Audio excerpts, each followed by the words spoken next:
വലിയ സംഗതിയാണ്. ഞാൻ 100% വിശ്വസിക്കുന്നുണ്ട്. ഞാൻ എന്റെ അന്നത്തെ അപകടത്തിൽ നിന്ന് രക്ഷപ്പെട്ടത് രാവിലെ ബിസ്മില്ലാഹി തവക്കൽതു അലല്ലാഹ് എന്ന് ചൊല്ലി ഇറങ്ങിയതുകൊണ്ട് തന്നെയാണെന്ന് ആത്മാർത്ഥമായി ഞാൻ വിശ്വസിക്കുന്നുണ്ട്.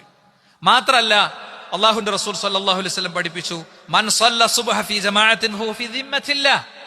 ആരെങ്കിലും സുബഹ് നമസ്കാരം ജമാഅത്തായി നിർവഹിച്ചാൽ അവൻ അള്ളാഹുവിന്റെ സംരക്ഷണത്തിലാണ്. ഇവിടുന്ന് ആരോ ഒരാൾ തമാശ പറഞ്ഞു എന്ന് പറഞ്ഞു, മൂപ്പരെ സുബഹിസ്കരിച്ചിട്ടുള്ള മൂപ്പരെ വണ്ടി സുബഹിസ്കരിച്ചിട്ടില്ലല്ലോ. വളരെ ഹക്കാണത്, വളരെ ഹക്കാണത്. മനസ്സിലായില്ലേ? സുബഹി വണ്ടി പോയി,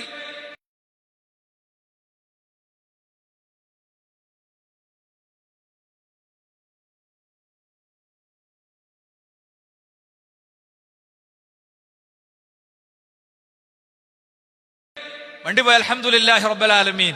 നമുക്ക് അൽഹംദുലില്ലാഹി റബ്ബിൽ ആലമീൻ അല്ലാഹുമ്മ ജിർലി ഫീ മുസീബത്തി വഖ്ലുഫ് ലി ഖൈറൻ മിൻഹാ ഞാൻ ചൊല്ലി അതൊക്കെ ചൊല്ലാനുള്ള തൗഫീഖ് പടച്ച റബ്ബ് ആ സമയത്ത് എനിക്ക് തന്നു. അള്ളാഹു നിലനിർത്തി തരുമാറാകട്ടെ. സുബഹ് നമസ്കാരം ഉൾപ്പെടെയുള്ള ജമാഅത്ത് നമസ്കാരങ്ങൾ എല്ലാവരും ഇപ്പോഴും ജമാഅത്ത് നമസ്കാരത്തെ ശ്രദ്ധിക്കാതിരിക്കുന്ന ഒരുപാട് ആളുകളുണ്ട്. എങ്ങനെയൊക്കെയാണെങ്കിലും എന്തൊക്കെ ന്യായീകരിച്ചാലും ശരിയാകേണ്ട കുറച്ച് ആൾക്കാരുണ്ട്. ഞാൻ അവരെ മനസ്സിൽ ഓർത്തിട്ട് തന്നെയാണ് ഈ പറയുന്നത്. നിങ്ങളോട് വലിയ ഇഷ്ടമുള്ളതുകൊണ്ടാണ് പറയുന്നത്. ഞാൻ 100% വിശ്വസിക്കുന്നത് ഒരു വലിയ ദുരന്തത്തിൽ നിന്ന്, പൊടിഞ്ഞൊടുങ്ങേണ്ടിയിരുന്ന ഒരു ദുരന്തത്തിൽ നിന്ന് രക്ഷപ്പെട്ടത് എന്റെ സുബഹ് നമസ്കാരം കൊണ്ടാണെന്ന് ആത്മാർത്ഥമായിട്ട് ഞാൻ വിശ്വസിക്കുന്നുണ്ട്. അതുകൂടി ആത്മാർത്ഥമായിട്ട് വിശ്വസിക്കുന്നതോട് പറയണേ, ഇന്ന് അസർ മുതൽ നമ്മൾ ജമാഅത്തിന്റെ കാര്യത്തിൽ തിരുത്തു വരുത്തണം. അലാം വെക്കണം. നമ്മളെ പള്ളിന്റെ ഗ്രൂപ്പിൽ നോക്കിക്കഴിഞ്ഞാൽ എപ്പോഴാണ് ജമാഅത്ത് എന്ന് കിട്ടും. എല്ലാ ദിവസവും ഉസ്താദ് എന്ത് ചെയ്യും, രാവിലെ അത് ഇടുന്നുണ്ട്.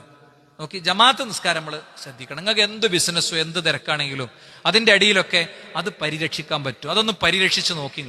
അത് പരിരക്ഷിച്ച് നോക്കുമ്പോൾ കാണാം അതിൻ്റെ ഒരു വ്യത്യാസം. അത് വലിയ വ്യത്യാസം തന്നെയായിരിക്കും.